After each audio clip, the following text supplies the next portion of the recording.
বিসমিল্লাহির রহমানির রহিম। আসসালামু আলাইকুম। আফরান কিচেনে আপনাদের সবাইকে স্বাগতম। আজ আমি আপনাদের জন্য নিয়ে এসেছি স্পঞ্জ রসগোল্লা। স্পঞ্জ রসগোল্লা বানানোর জন্য ১ কাপ চিনি, ২ কাপ পানি ৩-৪ মিনিট জাল করে ঠান্ডা করে নরমাল ফ্রিজে রেখে দেব। এবার আমি আরেকটি শিরা তৈরি করব। ১ কাপ চিনি এবং ৫ কাপ পানি দিয়ে বলক চলে আসলে শিলার চুলাটি বন্ধ করে রেখে দেব।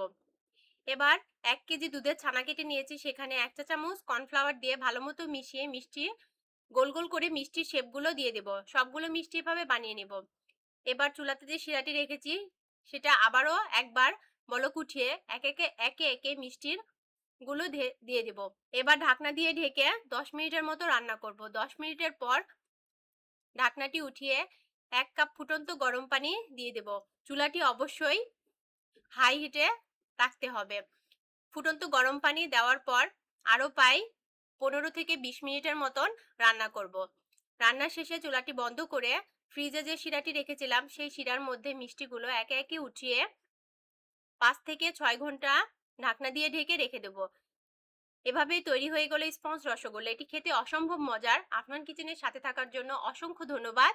আল্লাহ হাফেজ। আসসালামু আলাইকুম।